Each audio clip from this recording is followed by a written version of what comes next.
प्यारे दोस्तों, हम देख रहे हैं माध्यमिक शिक्षा मंडल का 2022 का जो जारी किया गया मॉडल पेपर भूगोल का यानी ज्योग्राफी का सॉल्यूशन। इससे पहले काफ़ी सब्जेक्ट्स मैंने सॉल्व करा दिए, वीडियो में उसको डिस्कस कर लेंगे। चलिए स्टार्ट करते हैं इस क्वेश्चन पेपर के सॉल्यूशन को। पहले क्वेश्चन से स्टार्ट करते हैं।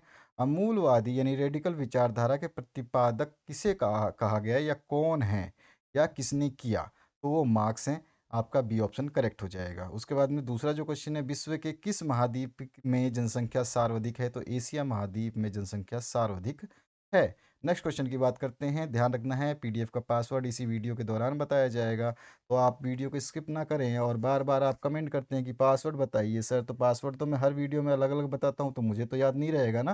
तो आप लोगों को वीडियो में देखना है और नोट कर लेना है। वीडियो स्किप करोगे आपको परेशानी होगी। वन टाइम आप देखिए वीडियो कंप्लीट आराम से, और जो चीज़ें समझाने की कोशिश की जाती है उनको समझिए। केवल सॉल्यूशन मिलने से कुछ नहीं होगा। तो यहाँ पर है नेक्स्ट क्वेश्चन। निम्न में से कौन सा एक तृतीयक क्रियाकलाप है? तो व्यवसाय जो है तृतीयक क्षेत्र का क्रियाकलाप है, तो यहाँ पे आपका सी ऑप्शन करेक्ट हो जाएगा। नेक्स्ट क्वेश्चन की बात करते हैं। इसमें आपसे पूछा गया है, निम्नलिखित में से किस राज्य से सर्वाधिक अप्रवासी आते हैं? तो उत्तर प्रदेश से सबसे ज़्यादा जो लोग हैं दिल्ली में, मुंबई में, इस तरह से दूसरी जगहों पे आते हैं। दूसरे नंबर पे बिहार है। नेक्स्ट क्वेश्चन जो है इसमें पूछा गया, निम्न में से जल किस प्रकार का संसाधन है? तो यहाँ पर जो ऑप्शन है, इन ऑप्शन में से कोई भी ऑप्शन इसके लिए सूट नहीं कर रहा है। जल जो है एक चक्रीय संसाधन है, और चक्रीय होने की वजह से ये नवीनीकरण भी संसाधन है। तो दोनों ही ऑप्शन आ सकते हैं सही, और दोनों ही ऑप्शन इसमें नहीं है। इसमें अनवीनीकरण है और यहाँ अचक्रीय है। ये दोनों, अगर यहाँ पे चक्रीय होता तो ये सही कर देते, अगर यहाँ पे नवीनीकरण होता तो ये कर देते। हालांकि जल की दुर्लभता है, पीने में प्रॉब्लम है, लेकिन पानी कभी ख़त्म नहीं होगा कि ये चक्रीय है। क्योंकि बारिश से पानी वापस ज़मीन पे आता है, ज़मीन से वापस आसमान में जाता है, वापस ज़मीन पे आता है, वापस आसमान में जाता है। और वैसे भी अटलांटिक महासागर के साइडों में जो बर्फ़ है वो इतनी ही विशाल है, अगर वो पिघल जाए तो वैसे ही पृथ्वी पूरा डूब जाए। ठीक है, चलिए आगे बढ़ते हैं नेक्स्ट क्वेश्चन की तरफ। वही इंग्लिश में जो बच्चे जो इंग्लिश मीडियम के, उनके लिए यहाँ पे टिक मार्क कर दिए हैं, वो आप देख सकते हैं। ठीक है, आपके 2022 के मॉडल पेपर सभी बनाए जा रहे हैं। देखिए ध्यान रखना, आपको Hindi, English, physics, chemistry, political science, biology और ज्योग्राफी, यानी कि ये जो आप यहाँ पे नाम देख रहे हैं, ये सारे सॉल्यूशंस कंप्लीट करा दिए गए हैं आपके मॉडल पेपर्स के। बाकी सॉल्यूशंस बनाए जा रहे हैं, समय समय पे सॉल्यूशंस अपलोड करते जाएंगे हम। आप बस चैनल पे एक्टिव रहें, दूसरों के साथ ज़रूर शेयर करें। ऐसा ना हो कि आप अपना काम करें और दूसरों को ना बताएं, ताकि उनका भी नुकसान हो जाए। ऐसा तो नहीं है। तो ऐसा नहीं करना है, आपको सभी की मदद करके चलनी है अच्छे से, और अच्छे से पढ़ाई करती रहनी है। तो यहाँ पर वही इंग्लिश मीडियम के जो क्वेश्चंस हैं उनके आंसर्स हैं। यहाँ पर जो थर्ड फोर्थ क्वेश्चन है, जिसमें इसने क्या है कि आपका जो क्वेश्चन है वो थोड़ा सा यहाँ पे ऑप्शंस गलत दे दिए थे, तो ऑप्शन हमने राइट कर दिए हैं। ये ऑप्शंस होंगे, और इसमें से राइट ऑप्शन जो है उत्तर प्रदेश है, क्योंकि मैक्सिमम नंबर ऑफ इमिग्रेंट्स कहाँ से आते हैं? तो उत्तर प्रदेश से आते हैं। ठीक है, ये वाला आपका क्वेश्चन है। इसके बाद में one which one of the following is water resource? तो किस टाइप का वाटर रिसोर्स है? तो यहाँ पर जो रिन्यूएबल और सर्कल रिसोर्स बोलते हैं ये है। इसमें कोई भी ऑप्शन सही नहीं है, इसलिए हमने ऑप्शन अलग से लिख दिया है। ठीक है, इसको याद कर लीजिए। अगले क्वेश्चन की बात करते हैं। बेंदा मध्य प्रदेश के खालिस्तान क्षेत्र में जंगल में रहता है, तो अबूझमाड़ जंगल, ठीक है, ये मध्य प्रदेश में है। कभी कभी आता है बेंदा भारत के अबूझमाड़ क्षेत्र के जंगल में रहता है, तो यहाँ पे बीच में पूछा था मध्य भारत। ठीक है, कभी कभी ऑप्शन को चेंज करता है, ध्यान रखना है आपको। मध्य भारत है तो कभी कभी चेंज कर सकता है। इसके बाद में यहाँ पर जो है डैश से डैश तक आयु संवर्ग कार्यरत जनसंख्या है, तो 15 से 59 तक के आयु संवर्ग जो है कार्यरत जनसंख्याओं में काउंट किया जाता है।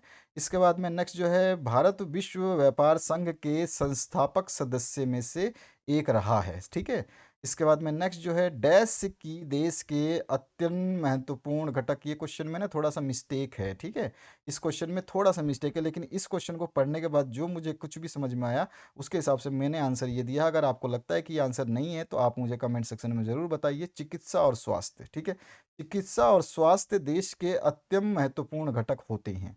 इसके बाद में है, समतल क्षेत्रों में ग्रामीण बस्तियों का आयताकार प्रतिरूप दिखाई देता है। आयताकार होते हैं कहाँ पे? समतल क्षेत्रों में, मैदानी क्षेत्रों में। और भरमौर जनजातियां क्षेत्र हिमाचल प्रदेश के चंबा जिले में हैं। ठीक है, ये इसका आंसर हो गया। आपके जितने भी क्वेश्चन पेपर्स हैं जिनके सॉल्यूशंस आप चाहते हैं, उन क्वेश्चन पेपर्स को हमारे व्हाट्सएप नंबर पे सेंड कर सकते हैं। याद रखिएगा, पेपर आपका साफ होना चाहिए, या फिर आप पीडीएफ बनाना चाहते हैं तो बहुत बेस्ट है, पीडीएफ बना के भेजिए। और साथ ही साथ एक चीज़ और नोट करके रखिएगा कि आपका पेपर साफ होना चाहिए। ठीक है? और ज़िला ज़रूर बताना है आपको कौन से ज़िले से भेज रहे हैं। वही क्वेश्चन इंग्लिश मीडियम वालों के लिए और यहाँ पर जो है उसको इंग्लिश में सॉल्व किया गया है, बाकी कुछ भी नहीं है, ठीक है? इस क्वेश्चन में डाउट है, मैंने कहा dash are the most important compounds of country, तो ट्रीटमेंट एंड हेल्थ है हमारे हिसाब से इस क्वेश्चन के हिसाब से। बाकी अगर आपको कोई सही लगता है सूटेबल तो आप हमें बता देना। आगे बढ़ते हैं नेक्स्ट क्वेश्चन की तरफ, ठीक है? अगला क्वेश्चन जो है इसमें क्या है, सही जोड़ियां बनानी है। तो सही जोड़ियों में आपको सीधा सीधा मिला देना है। पहला जो क्वेश्चन है ये 5वें से आपका हो जाएगा। विश्व में निम्नतम लिंग अनुपात जो है वो संयुक्त अरब अमीरात में है, ठीक है? विश्व की बात हो रही है। पहला क्वेश्चन का आंसर ये हो जाएगा। सामूहिक कृषि जो है कोल और वहोज जो है इसको हम बोलते हैं, ये रहा सेकंड ऑप्शन, ठीक है?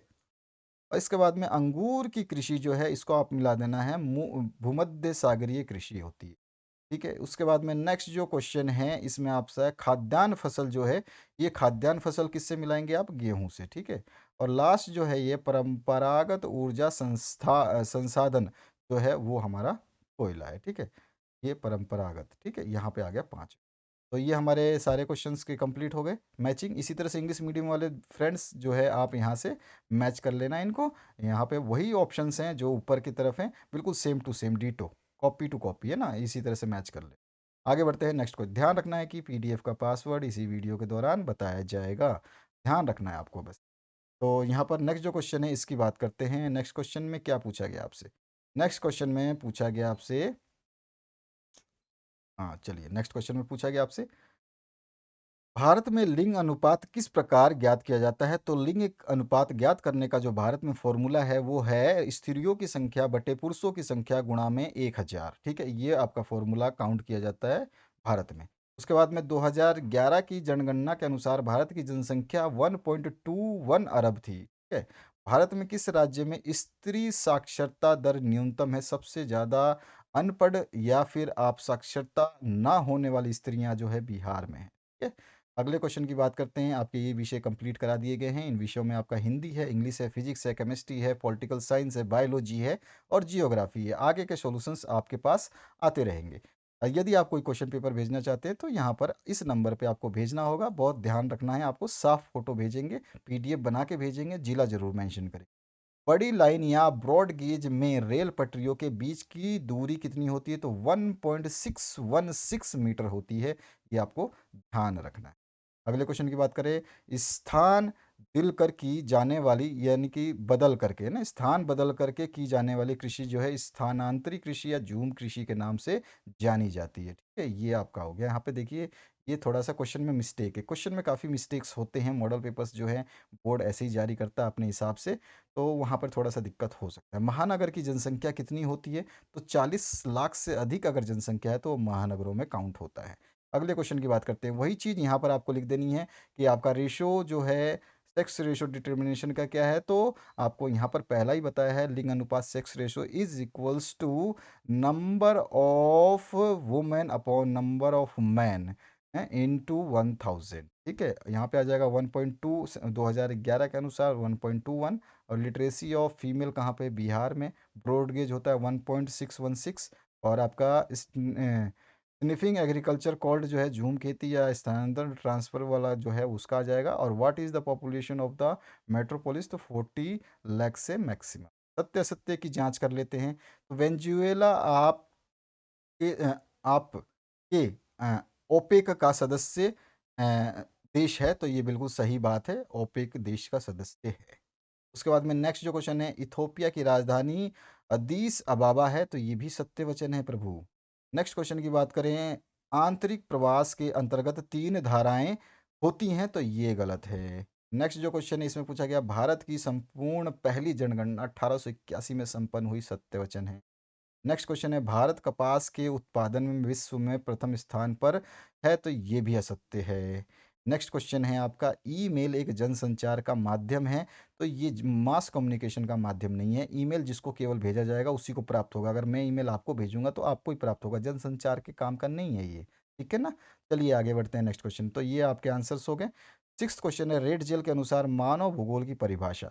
तो आधुनिक मानव भूगोल के जन्मदाता जर्मन भूगोलवेता जो फ्रेडरिक रेडजेल के अनुसार क्या है, मानव भूगोल मानव समाजों और धरातल के बीच संबंधों का संश्लेषित अध्ययन है। बस इतना ही डेफिनेशन है, केवल डेफिनेशन पूछा है।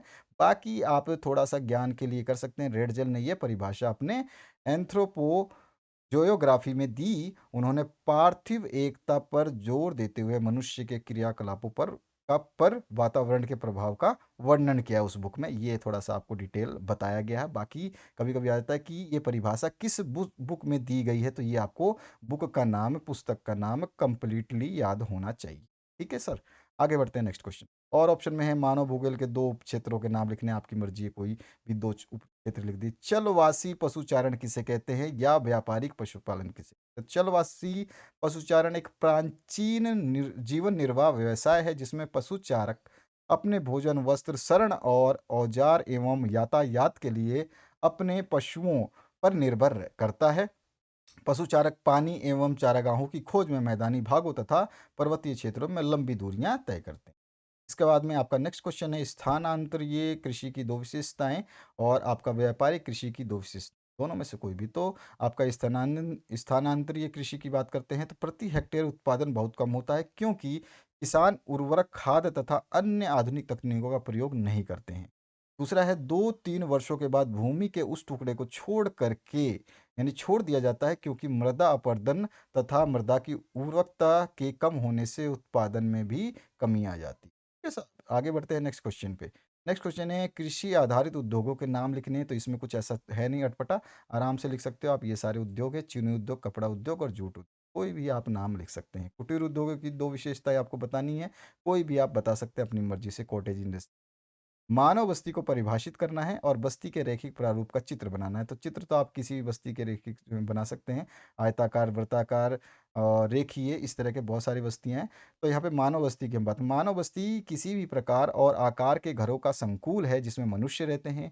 एक स्थान जो साधारणतया स्थायी रूप से बसा हुआ हो उसे मानव बस्ती कहते हैं। मकानों का स्वरूप बदला जा सकता है, उनके कार्य बदल सकते हैं, परंतु बस्तियां समय एवं स्थान के साथ निरंतर बस्ती रहेंगी या रहती हैं। ठीक है साहब, आगे बढ़ते हैं नेक्स्ट क्वेश्चन पे। 11 नंबर, मुख्य श्रमिक किसे कहते हैं या फिर भारतीय श्रमिकों को व्यावसायिक संवर्ग में वर्गीकृत कीजिए। तो मुख्य श्रमिक वह व्यक्ति होता है जो वर्ष में कम से कम 183 दिनों के लिए किसी भी आर्थिक रूप से उत्पादक कार्य में लगा होता है। वे देश में आर्थिक रूप से उत्पादक कार्यों में सबसे बड़े हिस्से का योगदान करते हैं। ये मुख्य कहलाते हैं। ठीक है साहब, आगे बढ़ते हैं नेक्स्ट 12 क्वेश्चन पे। गैरिसन नगर किसे कहते हैं अथवा प्रशासनिक नगरों के कोई दो उदाहरण आपको बताने हैं। तो यहाँ पे हमने साहब बता दिया है कि जो आपका गैरिसन नगर है वो होता है ब्रिटिश काल में अंग्रेजी सरकार ने शासकों ने कई छावनियां बनाई जिन्हें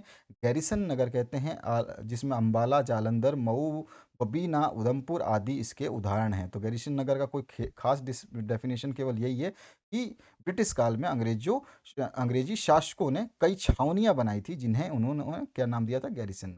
अच्छा, प्रशासनिक नगरों के कोई दो उदाहरण हैं तो चंडीगढ़, गांधीनगर, ईटानगर, ये सारे के सारे प्रशासनिक नगरों में आते हैं। तो ये एग्जाम्पल हमने दे दिए। अगले क्वेश्चन की बात करते हैं, प्रदूषक एवं प्रदूषण में क्या अंतर है। ये आपको बताना है। वायु प्रदूषण के कोई दो स्रोत लिखने हैं। तो वायु प्रदूषण के कोई भी दो स्रोत आप लिख सकते हो, चिमनियों से निकलता हुआ धुआं और आपके उसके अलावा क्या कर सकते हो, केमिकल इंडस्ट्री से निकला हुआ धुआं। उसके अलावा आप बोल सकते हो वाहनों से निकला हुआ धुआं और भी आपके बहुत सारे इंडस्ट्रीज़ हैं। उनके अलावा आप जो भी है जो आपके घरों में लकड़ियाँ जलाते हैं उनसे भी जो धुआँ निकलता है, वो सारे के सारे रीज़न हैं वायु प्रदूषण के। मेन तो आपके इंडस्ट्रीज़ एंड व्हीकल्स हैं। दूसरा है प्रदूषक और प्रदूषण में अंतर। आपका प्रदूषक जो है वो प्रदूषण फैलाते हैं, वो कारक होते हैं। तो प्रदूषक उन पदार्थों उत्पादों को प्रदूषक कहते हैं जो प्राकृतिक घटकों जैसे जल, वायु और भूमि में घुल करके उनकी गुणवत्ता को प्रभावित करते हैं। और प्रदूषण है मानवीय क्रियाकलापों से उत्पन्न अपशिष्ट उत्पादों से प्राकृतिक घटकों जैसे जल, वायु और भूमि में के मूलभूत गुणों का ह्रास प्रदूषण कहलाता है। तो ये बहुत स्पेशल डेफिनेशंस बताइए मैंने। ठीक है, सिंपलेस्ट लैंग्वेज में इनको याद कर लेना है। 14 नंबर क्वेश्चन है, जनसंख्या वितरण को प्रभावित करने वाले 3 भौगोलिक कारक आपको बताने हैं, ठीक है? प्रवास के अपवर्षक कारक लिखने हैं आपको कोई 3। तो यहाँ पर देखिए प्राकृतिक कारक में क्या होता है, धरातलीय स्वरूप, जलवायु, मृदा और प्राकृतिक वनस्पति, ये कारक है आपके किसके, कौन से, जनसंख्या वितरण को प्रभावित करने वाले भौगोलिक कारक। आर्थिक कारकों में आता है खनिज, नगरीकरण, औद्योगिक विकास और परिवहन। उसके बाद तीसरा है सामाजिक सांस्कृतिक कारक, इसमें विस्थापन और श्रम का विकास जो है ये इंक्लूड किया जाता है। यहाँ पे हो गया। अथवा की बात करें, प्रवास के अपकर्ष कारक, तो यहाँ पे है रोजगार के बेहतर अवसर के लिए, जीवन यापन की इच्छाएं, अच्छी दशाओं के लिए, शांति और सुरक्षा के लिए, अनुकूल जलवायु के लिए और जल की उपलब्धता के लिए, सारे के सारे जो है ये अपकर्ष कारकों में गिने जाते हैं। अगले क्वेश्चन की बात करते हैं। ये सारे सब्जेक्ट्स आपके सॉल्यूशन कर दिए गए हैं, ध्यान रखना है आपको। आपके जो भी मॉडल पेपर्स हैं उनको कर रहे हैं, जो अर्धवार्षिक पेपर आए हुए हैं उनको भी कर रहे हैं। समय अनुसार सब कुछ मिलता रहेगा। सॉल्यूशन बनाने में समय लगता है, सॉल्यूशन बनाने से पहले बहुत सोचना पड़ता है, लिखने में टाइम लगता है। ऐसा नहीं कि आप सोचते हैं कि आधे घंटे में बन जाता होगा, 10 मिनट में वीडियो अपलोड कर देता हूँ, तो ऐसा नहीं है। पूरे पूरे दिन खराब होता है, पूरा पूरा दिन लगाते हैं इसमें मेहनत करने में, ठीक है। आगे बढ़ते हैं हम नेक्स्ट क्वेश्चन की तरफ। ध्यान रखना है कि पीडीएफ का पासवर्ड जो है आपको इसी वीडियो के दौरान बताया जाएगा। तो यहाँ पर जो नेक्स्ट क्वेश्चन है उसकी बातें करेंगे, ठीक है। तो यहाँ पर जो नेक्स्ट क्वेश्चन है इसमें क्या पूछा गया आपसे, एक पहला पासवर्ड जो मैं आपको बताना चाहूँ तो वो मैं आपको पीछे छोड़ गया हूँ, उसको बता देता हूँ। लिखा हुआ है, नहीं तो मैं मुंह से बोल दूंगा तो फिर आपको याद नहीं रहेगा। तो पहला जो पासवर्ड है आप यहाँ पर इसको नोट कर लीजिए कृपया करके, ताकि आप लोगों को कोई तकलीफ ना हो, ठीक है ना। तो यहाँ पर जस्ट ए सेकेंड, मैंने पासवर्ड कहाँ बताने के लिए आपको करा है, 1881 है आपका, लेकिन मैंने लिखा भी है उसको, मैं आपको शो कर देता हूँ ताकि आप लोग जो है ना उसको नोट कर लें। तो उससे क्या होगा कि आपको कोई दिक्कत नहीं होगी फिर बाद में। हाँ जी, ये रहा आपका पहला पासवर्ड, ठीक है, 1881, ठीक है। यहाँ पर इंग्लिश में भी लिखा होगा ये वाला, ये रहा 1881 जो है पहला पासवर्ड है, ये आपको ध्यान रखना है। तो आगे बढ़ते हैं अपने क्वेश्चंस की तरफ। जो हमने क्वेश्चंस छोड़े हैं उनको आप आगे देखें। तो अगला जो क्वेश्चन है उसकी बातें कर लेते हैं। यहाँ पर ये रहा, लघु एवं बृहत उद्योग में कोई 3 अंतर आपको बताने हैं, या प्राथमिक व द्वितीय क्रियाकलाप में कोई 3 अंतर बताने हैं। तो कोई भी बता सकते हैं, लघु और बृहत में क्या होता है और प्राथमिक और द्वितीयक में क्या होता है। लघु आपका जो होता है, इसमें जो हमारी जो उद्योग होते हैं इसमें बहुत सारी क्रियाएं जो है हम स्थिर रखते हैं, और बृहत में बहुत सारी क्रियाएं अस्थिर रहती हैं। बाकी और भी आप अपने हिसाब से कर सकते हैं। प्राथमिक और द्वितीयक जो गतिविधियां हैं इनकी बात करें तो ये अथवा वाला पार्ट जो है इसमें प्राथमिक और द्वितीयक यहाँ सामने लिखा है। प्राथमिक क्रियाकलाप जो प्राकृतिक पर्यावरण से प्राप्त संसाधनों के विकास से संबंधित है, और द्वितीयक क्रियाकलाप मनुष्य द्वारा कच्चे माल को संसाधित करके उससे नई वस्तुओं को निर्मित करना है। यानी कि प्राथमिक क्रियाओं से जो हमें पदार्थ मिलते हैं उसको द्वितीयक क्रियाओं में मॉडिफाई करके हम वस्तु बना देते हैं, ठीक है, और वो महंगे हो जाते हैं। इन क्रियाकलापों से उद्योगों को कच्चा माल मिलता है, बिल्कुल सही बात है। ये क्या करते हैं, उद्योगों को कच्चा माल देते हैं, जैसे हमारे कृषि करके कपास देते हैं या फिर जो भी गन्ना देते हैं, ये सब देते हैं। उसके अलावा इन क्रियाकलापों से कच्चे माल का परिष्करण होता है और उसकी उपयोगिता बढ़ जाती है, जो मैंने अभी भी बताया इसका। जब हम इसको मॉडिफाई करते हैं, अच्छे प्रोडक्ट बनाते हैं, तो उसकी उपयोगिता बढ़ जाती है। मानव प्राथमिक क्रियाकलापों के द्वारा प्रत्येक रूप में वस्तुएं प्राप्त करता है, मतलब प्राथमिक क्रियाकलाप में हर चीज़ हमें अवेलेबल है एक्चुअली में। और द्वितीय क्रियाकलापों में उद्योगों को शामिल किया जाता है जो विभिन्न वस्तुओं का निर्माण करते हैं, और इसमें क्या उद्योगों को शामिल किया जाता है, और दूसरे वाले में आपका जो है यहाँ पर प्राथमिक में प्रत्येक जो वस्तुएं हैं वो प्रकृति से ही प्राप्त कर लेता है।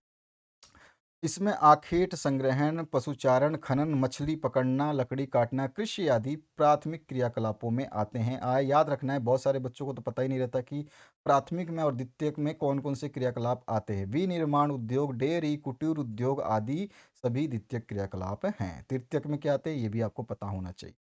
16वां क्वेश्चन है, ग्रामीण एवं नगरीय जनसंख्या में कोई 3 अंतर स्पष्ट करना है, या प्रवास के सामाजिक परिणाम आपको लिखने हैं। तो चलिए ग्रामीण की बातें करते हैं। ग्रामीण समुदाय में कृषि ही मुख्य व्यवसाय होता है, अतएव यहाँ की जनसंख्या भी कम होती है। नगरों में विभिन्न व्यवसाय होते हैं, अतएव नगरों की जनसंख्या जो है सामाजिक आकार में भी बहुत बड़ी होती है। नगर में जनसंख्या का घनत्व अधिक होता है तथा गाँवों में कम।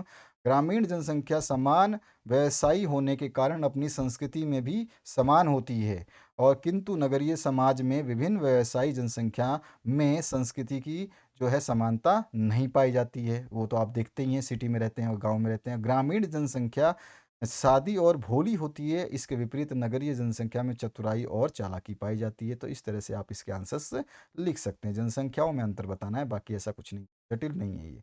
17 नंबर है, बंजर व व्यर्थ भूमि एवं कृषि योग्य व्यर्थ भूमि में अंतर आपको बताना है। अथवा में रबी एवं खरीफ की फसलों में कोई 3 अंतर आपको बताना है। तो रबी की फसलें, यह फसल मानसून ऋतु के बाद शरद ऋतु के साथ शुरू होती है। इसकी मुख्य फसलें जौ, गेहूँ, चना, सरसों, अलसी जैसे तेल निकालने के बीज आदि हैं, और इन फसलों के पकने में अपेक्षाकृत अधिक समय लगता है। इन फसलों का प्रति हेक्टेयर उत्पादन अधिक होता है। ये फसलें मार्च अप्रैल में काटी जाती हैं। खरीफ की बात करें तो यह फसल मानसून ऋतु के आगमन के साथ शुरू होती है। इनकी फसलें जो है धान, ज्वार, बाजरा, मक्का, कपास, पटसन, मूंगफली हैं। इन फसलों के पकने में कम समय लगता है। इन फसलों का प्रति हेक्टेयर उत्पादन भी कम होता है, और ये फसलें सितंबर अक्टूबर में काटी जाती हैं। अगले क्वेश्चन की बात करते हैं, इंदिरा गांधी नहर कमान क्षेत्र का सिंचाई पर क्या प्रभाव पड़ा, ये लिखना है। या फिर आप बता सकते हैं भारतीय राष्ट्रीय जल नीति 2002 की विशेषताएं आपको बतानी है। ये इंपॉर्टेंट क्वेश्चन है, ये आरबीएससी के जियोग्राफी में मैंने भूगोल के पेपर में सॉल्व करा, अभी के अभी लेटेस्ट जो पेपर डाला था, आपने भी देखा होगा अगर आप चैनल पर बने होंगे। सारा का सारा एनसीईआरटी बेस्ड है, वहाँ पर भी तो मॉडल पेपर अगर आपको, आप जो स्टूडेंट बोर्ड में टॉप करना चाहते हैं वो किसी भी राज्य का मॉडल पेपर ना छोड़े, क्योंकि सबका एनसीईआरटी सिलेबस है। और एनसीईआरटी में से ऐसा नहीं है कि आपकी जो बुक है वही उनके राज्य में बुक चलती है, वही उनके राज्य में बुक चलती है, सभी जगह वही बुक चलती है। सेम एनसीईआरटी बुक एक ही होती है पूरे हिंदुस्तान में। तो एनसीईआरटी का कोई ऐसा नहीं है कि एनसीईआरटी का बुक में ये मैंने तो ये ले रखा है, मैंने तो वो ले रखा है, ऐसा कुछ भी नहीं होता। ठीक है, एनसीईआरटी की एक सिंगल बुक होती है पूरे हिंदुस्तान में, उसको कॉमन पढ़ाई के लिए चलाया जाता है, ताकि सारे बच्चों को सेम एजुकेशन मिले, किसी से पक्षपात ना हो। नई जो शिक्षा नीति है उसके अंतर्गत इसको लागू किया गया है।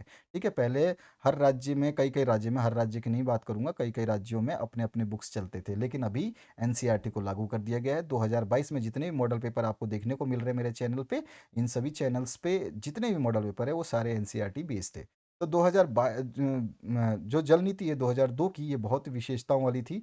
इसमें क्या था कि राष्ट्रीय जल नीति 2002 जल आवंटन प्राथमिकताएं विस्तृत रूप में निम्नलिखित क्रम में निर्देशित की गई। इसका क्या था, पेयजल, सिंचाई, जल शक्ति, नौकायान, औद्योगिक और अन्य उपयोग के लिए। ठीक है, इन नीति में जल व्यवस्था के लिए प्रगतिशील नए दृष्टिकोण निर्धारित किए गए हैं। इसके मुख्य लक्षण इस प्रकार हैं, यानी कि इसकी विशेषताएं जो है इस प्रकार हैं।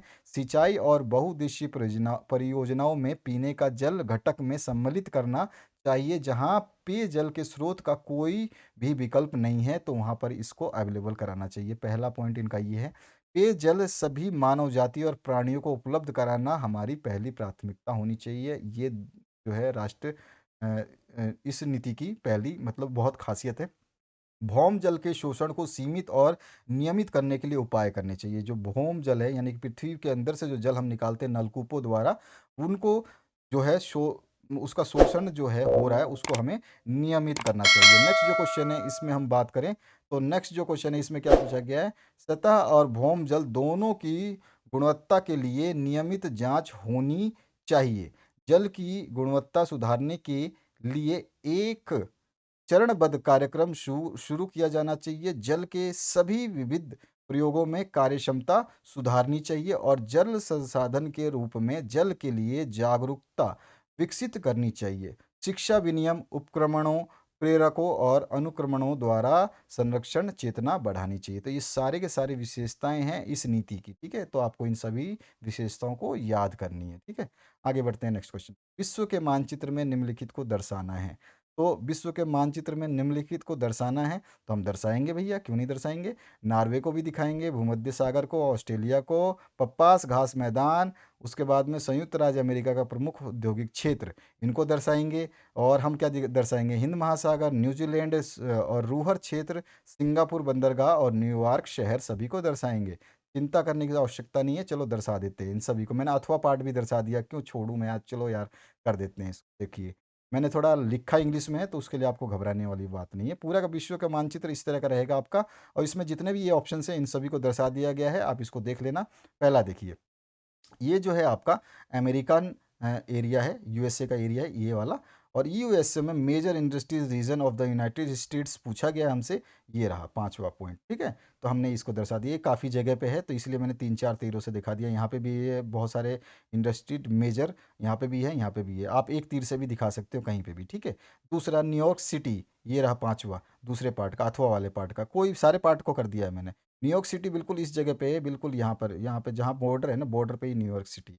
नॉर्वे जो है यहाँ पर है मानचित्र में, रूहार जो एरिया है वो यहाँ पर है। ठीक है, और आपका एक मेडिटेरियन सी के नाम से आपका है, मेडिटेरियन सी जो है यहाँ पर है। ठीक है, मेडिटेरियन सी ये वाला जो एरिया है यहाँ पर ध्यान रखना है। पंपास ग्रास फील्ड जो है यहाँ पर है आपका, ये ब्राज़ील के नीचे। ठीक है, जहाँ पर आपका ये कौन सा वो एक अमेज़न जंगल है उसके नीचे। ठीक है ना, अमेज़न जंगल यहाँ पर है और उसके नीचे थोड़ा सा आओगे पंपास ग्रास फील्ड है। जब आप इसका 3D मैप देखोगे तो आपको समझ में आ जाएगा, अदरवाइज़ आप ऐसे भी याद कर सकते हो, कोई बड़ी बात नहीं होती वर्ल्ड मैप को याद करना। इंडियन ओशन जो होता है पूरा का पूरा, ये इंडियन ओशन है, जो ये पूरा का पूरा नीचे की तरफ जो है ना, ये पूरा इंडियन ओशन। ऐसा नहीं है कि मतलब आप सोचो कि इंडियन ओशन कहाँ पे है, क्लियर हुआ। और न्यूजीलैंड को मैं ढूंढ रहा था यार, न्यूजीलैंड है ना, छोटा सा टुकड़ा है जो इधर कोने में पड़ा हुआ है, तो ये न्यूजीलैंड है, ये बस छोटा सा जो तीर के निशान से मैंने ये टुकड़ा है ना, ये बस ये न्यूजीलैंड है ना, अलग ही है, पानी के बीचों बीच अलग कोई एक छोटा सा। इसके बाद में सिंगापुर पोर्ट की बात पूछिए तो सिंगापुर पोर्ट यहाँ पर है, अपने भारत के थोड़ा सा नीचे आओगे तो यहाँ पर ये टूटा हुआ है जो हिस्सा है ना, ये वाला, ये वाले से थोड़ा सा बगल में ये वाली जगह। ठीक है, आगे बढ़ते हैं।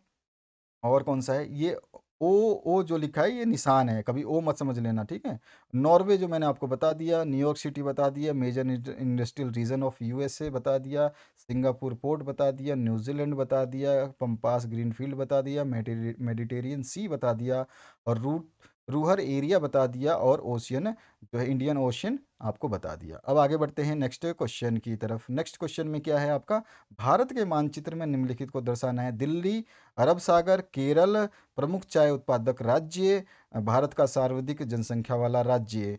उसके अलावा क्या दिखाना है, छोटा नागपुर का पठार, बम्बई, कोलकाता बंदरगाह, बिहार और बंगाल की खाड़ी, सारे दिखा देंगे हम भारत के मानचित्र में। तो चलिए इसको भी दिखा देते हैं। और आपका जो नेक्स्ट पासवर्ड है ना उसको भी नोट करिए, क्योंकि आपके अभी पासवर्ड मैंने पूरे कंप्लीट बताए नहीं है। एक तो पहले बता दिया था और ये दूसरा पासवर्ड है, इसके बाद तीसरी बार बताऊंगा, वो अंतिम पासवर्ड होगा। तो ये 20वां जो है 20 नंबर है, ये 20 आपका पासवर्ड है, नेक्स्ट 20। ठीक है, आगे बढ़ते हैं नेक्स्ट क्वेश्चन की तरफ। नेक्स्ट जो क्वेश्चन है इसमें आप आते हैं तो यहाँ पर जो नेक्स्ट क्वेश्चन है इसके सॉल्यूशन की तरफ। Delhi, Arabian Sea, Kerala main tea producing state, और उसके बाद मोस्ट पॉपुलेटेड एरिया या स्टेट, और उसके बाद में आपको छोटा नागपुर का पठार, मुंबई, कोलकाता पोर्ट, बिहार और बे ऑफ बंगाल, सारे के सारे एक ही साथ दिखा देते। देखिए दिल्ली है यहाँ पर, ठीक है, इस जगह पे, ये पूरा का पूरा जो उत्तर प्रदेश वाला दिख रहा है ना आपको, ये पूरा का पूरा यहाँ पे दिल्ली है, यहाँ पे ये उत्तराखंड है, इधर ये हिमाचल है, इधर ये आपका एक और कौन सा है, पंजाब है, चंडीगढ़ पंजाब है, और इधर आपका फिर ये राजस्थान हो जाता है, इधर ये बीच में हरियाणा है, ये हरियाणा है। ठीक है, हरियाणा के जस्ट ऊपर ये पंजाब है, इसके ऊपर जो ये दिख रहा है ये हिमाचल है, यहाँ पर जो है ये उत्तराखंड है, ये पूरा का पूरा उत्तर प्रदेश है, और उत्तराखंड के थोड़ा सा नीचे उतरोगे तो ये है दिल्ली। ठीक है, मैं अब थोड़ा सा इसको करता हूँ बताने के लिए, ये रहा देखो, ये है दिल्ली। ठीक है, दूसरी बात, उत्तर प्रदेश क्यों लिखा है, तो उत्तर प्रदेश इसलिए पूछा है भैया कि यहाँ पूछा है इसने main most populated state of India, तो सबसे ज़्यादा जनसंख्या वाला जो राज्य है वो उत्तर प्रदेश है, तो ये उत्तर प्रदेश जो है मैंने इसलिए लिखा है, बता रहा हूँ साथ साथ में, क्वेश्चन को ध्यान रखना है। बिहार केवल उसने स्टेट पूछा है कि कहाँ पर है मानचित्र में, तो बिहार जो है ये है, पूरा नक्शा बिहार का है।